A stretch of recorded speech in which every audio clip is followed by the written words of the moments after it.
Meus irmãos, a graça e a paz do Senhor Jesus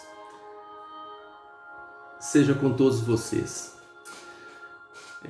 Hoje é um dia em que os nossos corações estão constrangidos pela saudade que nós estamos assim sentindo de estarmos juntos ali no salão da igreja, na grande celebração, nas celebrações, nas células, né?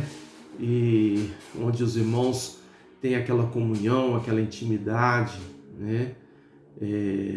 Mas Deus sabe todas as coisas, é um tempo novo para a igreja. Gostaria de continuar adorando o Senhor e hoje seria a ceia do Senhor. Nós escolhemos fazer a ceia na primeira oportunidade, todos reunidos na igreja, no salão da igreja. Mas não vamos deixar de falar sobre a pessoa de quem é digno de toda honra e toda glória, que é Jesus, né? Mas fica uma pergunta para mim e para você, meu irmão: quem é Jesus para você? Algo que nós deveríamos perguntar todos os dias: quem é Jesus? Ele vai responder para você hoje: eu sou o caminho, a verdade e a vida. Vamos orar ao Senhor, né? Para que possa nos abençoar nesse dia, para a glória e honra dele. Pai, em nome do Senhor Jesus, nós queremos, ó Deus, nos colocar diante do Senhor, ó Deus, com um pedido de misericórdia, Senhor Deus, sobre as nossas vidas. Que a tua mão de misericórdia esteja estendida sobre o teu povo nesse tempo. Ó Deus, e te pedimos, abençoa as nossas vidas, especialmente a Igreja Batista Central de Nova Era, Senhor Deus, estende a tua mão sobre ela, ó Deus, e traz nesse tempo, ó Deus, a palavra que o Senhor tem reservado para eles desde a eternidade. Em nome de Jesus, meu Deus, nosso compromisso sempre é de prestar toda adoração, ó Deus, e dedicar, ó Deus, refletir toda adoração, Senhor Deus, à Trindade Santa, que é digna de toda honra e toda glória, Senhor Deus, em nome de Jesus. Amém. João 14,6, meus irmãos, diz a palavra do Senhor. O próprio Jesus dizendo: eu sou o caminho, a verdade e a vida. Ninguém vem ao Pai senão por mim. Meus irmãos, mais do que nunca, o relativismo é uma das marcas dos tempos que nós vivemos. Basta a gente ver o exemplo da política. Pessoas que nós achamos que eram pessoas íntegras, de repente é revelado como uma pessoa totalmente relativa.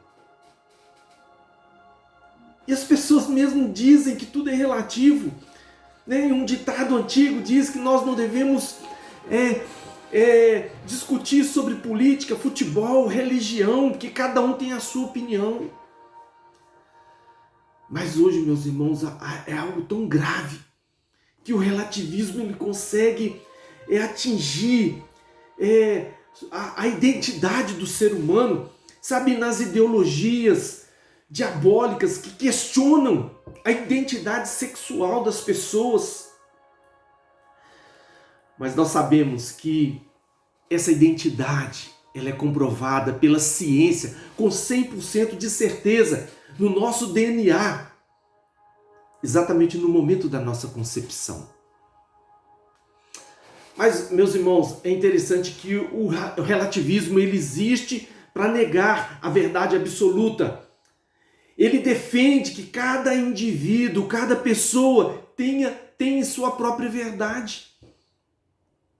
Ele diz que o que é certo para um não é necessariamente certo para outro. O que é errado para um não é necessariamente errado para outro. Isso é relativismo. No relativismo, meus irmãos, não há um padrão de certo ou de errado. No relativismo, a vontade das pessoas é o seu próprio padrão. No relativismo, as suas preferências, seus desejos é que são o seu norte, a sua bússola.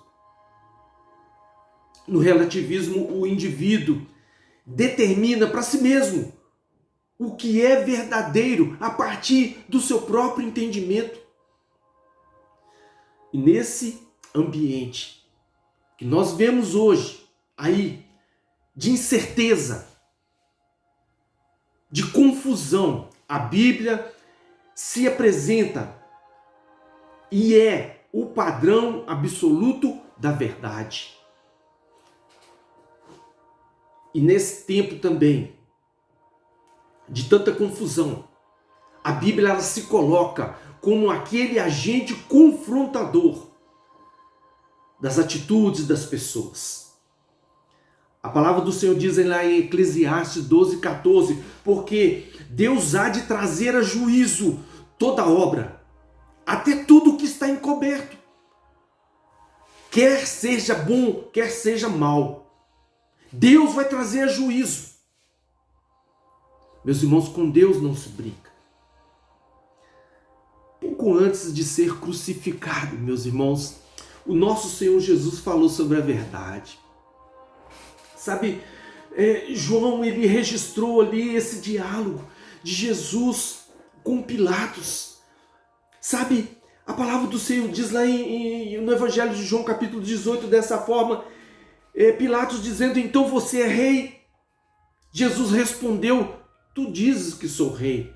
De fato, por essa razão nasci e para isto vim ao mundo, para testemunhar da verdade. Todos que são da verdade me ouvem. E Pilatos fez uma pergunta. O que é a verdade? Sabe, meus irmãos, talvez você possa estar perguntando o que é a verdade. Sabe, é interessante que Pilatos estava ali de frente para a verdade em si, e ele não pôde reconhecer a verdade. A verdade está nos olhos, diante dos olhos das pessoas, diante de cada um, e as pessoas não conseguem enxergar a verdade.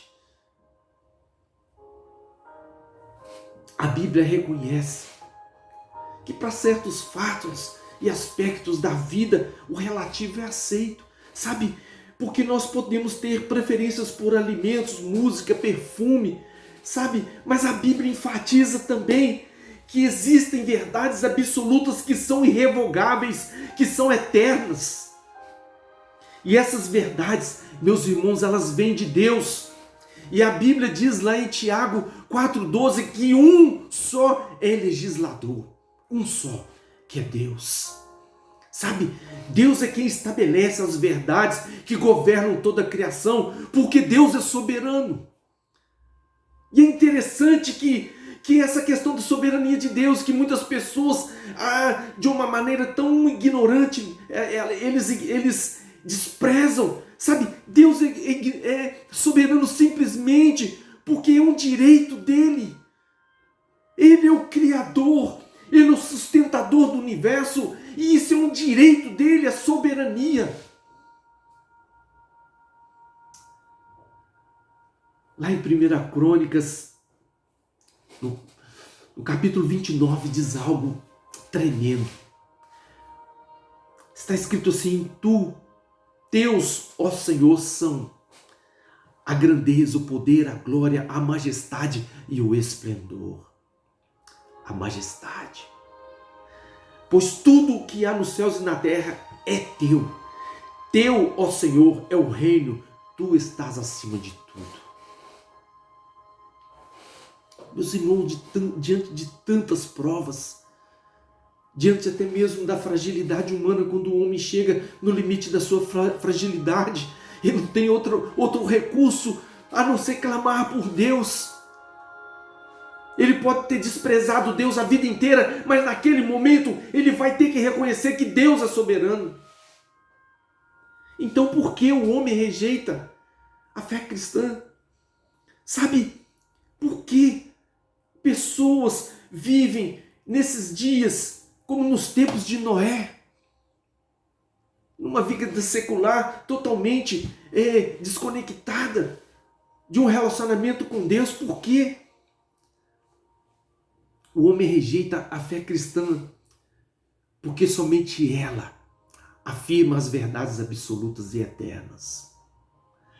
O homem rejeita a fé cristã, meu irmão, minha irmã, porque o homem não quer se submeter a essas verdades absolutas.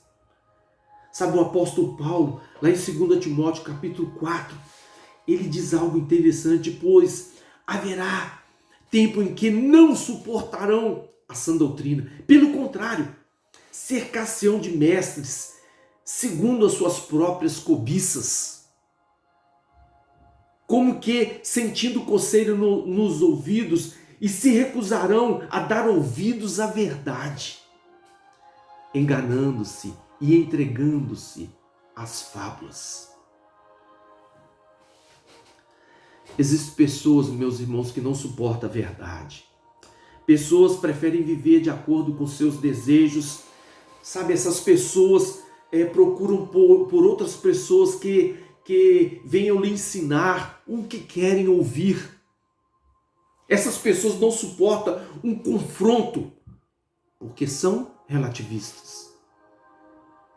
A palavra do Senhor diz lá em Romanos, o apóstolo Paulo mais uma vez, dizendo assim: a ira de Deus se revela do céu contra toda impiedade e perversão dos homens que detêm a verdade pela injustiça, que trocam a verdade pela injustiça.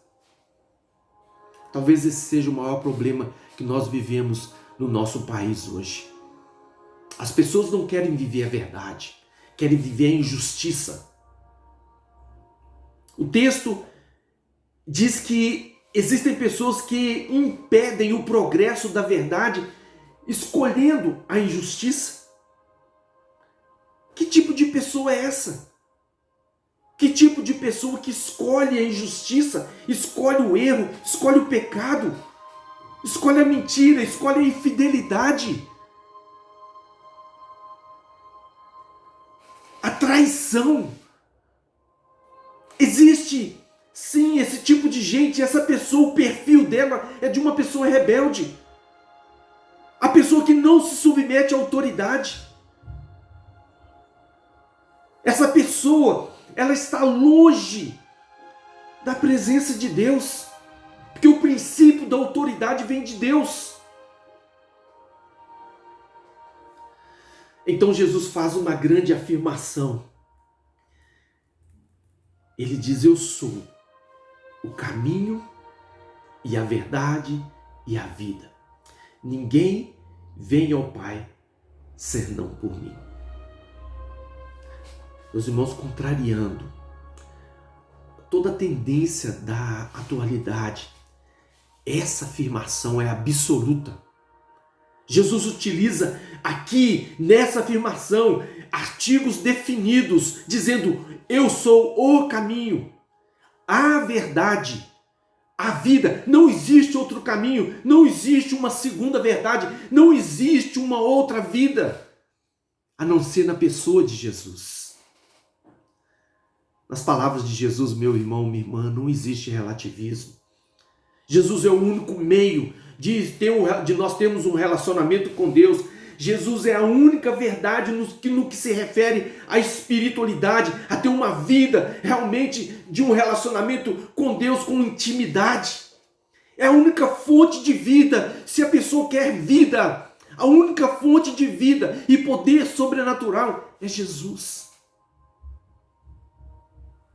E numa realidade, meus irmãos, de tantas religiões, essa declaração, essa afirmação de Jesus pode parecer uma presunção e um radicalismo, mas Jesus não fala de religiões, de igrejas. Jesus fala da sua pessoa, de si mesmo, está falando de quem ele é, está falando do seu próprio exemplo, está falando daquilo que ele viveu, os dias deles aqui na terra.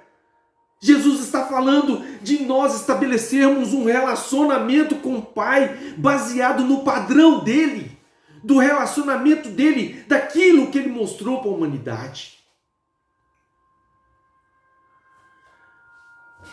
E o entendimento, meus irmãos, é que Jesus é Filho de Deus, enviado para reconciliar o mundo com Deus. Esse é o entendimento desse posicionamento do Senhor Jesus. O apóstolo Paulo, ele continua falando lá na sua carta a Timóteo, porque há um só Deus e um só mediador entre Deus e os homens, Cristo Jesus, homem. Quem está em Jesus e nele crê, meus irmãos, está reconciliado com Deus e tem a vida eterna. O apóstolo João, ele disse: por isso quem crê no Filho tem a vida eterna. Mas há um outro aspecto que o texto de João 14,6 nos ensina. Sabe, algo tão tremendo. Jesus, ele declara ser ele mesmo a essência da verdade. Sabe, Jesus disse que ele é o referencial, o padrão de vida para os homens. Sabe, essa afirmação, meus irmãos, é um desafio para que as pessoas deixem de orientar suas vidas por si mesmas. Essa afirmação é uma chamada à submissão a Deus. Essa afirmação de Jesus significa nós deixarmos nossas experiências, opiniões próprias. Essa afirmação, meus irmãos, é um desafio para fazer a vontade de Jesus, sendo dirigido pela verdade absoluta. Pilatos perguntou o que é a verdade. Ele perguntou para Jesus, meus irmãos, o que é verdade? O que é verdade absoluta? Sabe, a verdade absoluta é a única maneira de termos vida, é o único meio, a única solução. Sabe, que realmente vale a pena se apegar a ela.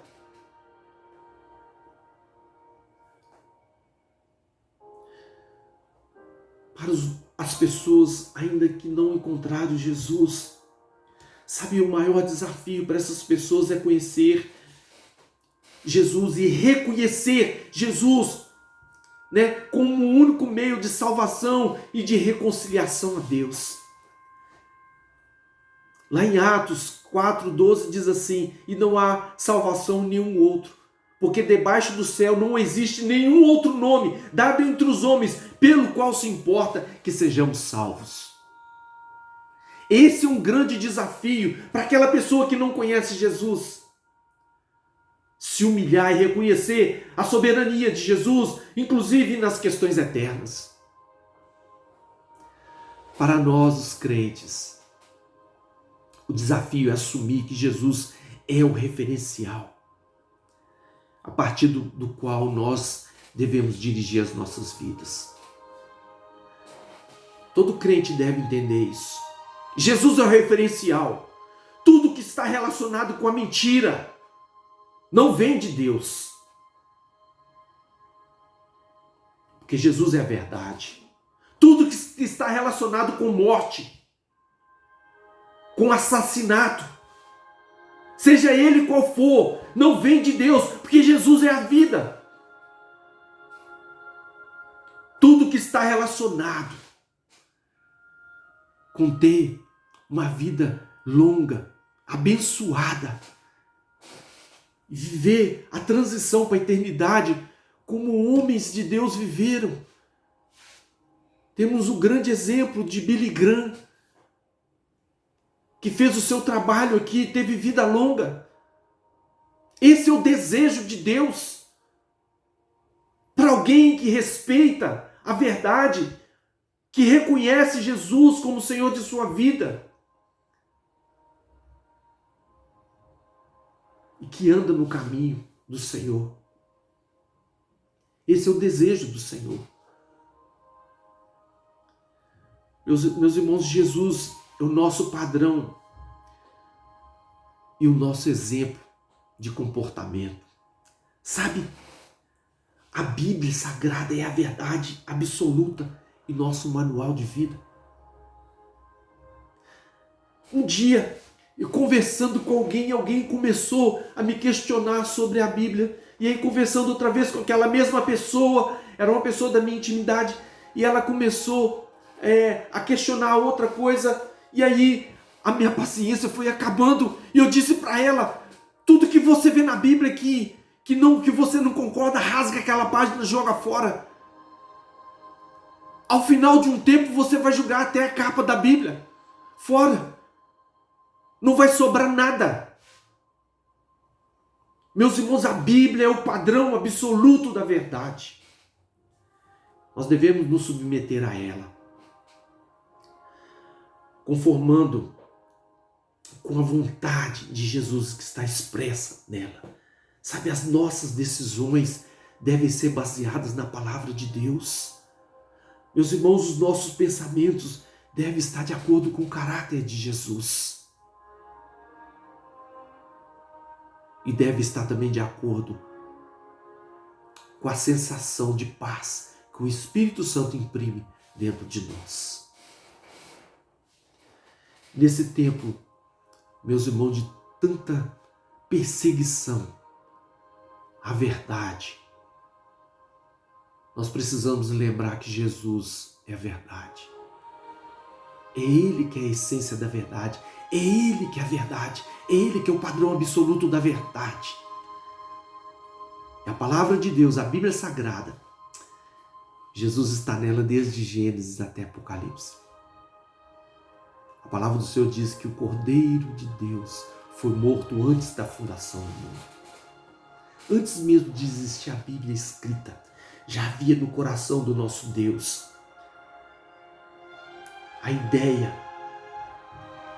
de trazer o Filho dele como o nosso Senhor, o nosso Salvador, para reconciliar a humanidade com Ele. Quero orar com os irmãos nesse momento. Pedir a Deus que Deus possa abençoar nossas vidas. É um tempo, meus irmãos, que nós precisamos de orar. Orar pela nossa nação. Cada tempo é um tempo diferente. Esse tempo é um tempo para nós orarmos pela nossa nação, pelo nosso presidente, para que o Espírito Santo do Senhor possa estar guiando as atitudes dele. E ele possa se submeter à autoridade do Deus eterno, do Deus soberano, para a glória e honra do Senhor. Vamos orar, meus irmãos. Pai, em nome do Senhor Jesus, nós nos colocamos nesse tempo. Somos gratos ao Senhor, ó Deus, por Jesus, que um dia morreu na cruz do Calvário para nos abençoar. Nós somos gratos, Senhor Deus, por tudo que o Senhor tem feito. Somos gratos, Senhor Deus, pela salvação, pela verdade que está nos nossos corações, pela proteção que o Senhor tem nos dado. E, ó Deus, eu te peço nesse tempo de pandemia, ó Deus, de relatórios negativos, Senhor Deus, de traições, Deus, em nome de Jesus, manifesta o teu poder nessa nação, para a glória e honra do teu nome, onde, Senhor Deus, a verdade absoluta, ó Deus, vai ser revelada, porque não existe duas verdades, existe uma verdade só. Em nome de Jesus, Pai, e essa verdade é Jesus. Abençoa os irmãos nesse tempo, Pai, que possam permanecer, ó Deus, firmes na presença do Senhor, independentemente de estarmos juntos, ó Deus, de uma forma presencial, ó Deus, mas, ó Deus, que o Espírito Santo do Senhor possa ser o elo nesse momento, para a glória e honra do Senhor, e as dificuldades, ó Deus, que a igreja do Senhor está passando nesse momento, o Senhor possa abençoar, ó Deus, suprir as necessidades, ó Deus, que Jeová Jiré, ó Deus, que Jeová o provedor, ó Deus, que Jeová Rafá, ó Deus, e todos os aspectos, Senhor Deus, do Senhor, nosso Deus, que supre todas as nossas necessidades, possa estar, ó Deus, agindo na igreja do Senhor nesse momento, para a glória do teu nome. Cuida dessa igreja, Pai, não deixa que nada, ó Deus, possa acontecer, ó Deus, para trazer prejuízo para os teus servos e servas. Ó Deus, abençoa, Senhor Deus, a nossa nação. Tenha misericórdia da nossa nação. Nós te agradecemos em nome de Jesus. Meus irmãos, nesse tempo, nossa palavra de gratidão ao Senhor por tudo que Ele tem feito. E nós pedimos que os irmãos continuem orando para que Deus possa abençoar a nossa nação. Possa dar sabedoria ao nosso presidente para conduzir esse povo. Em nome de Jesus. Uma semana de vitórias para os irmãos em nome de Jesus. Amém.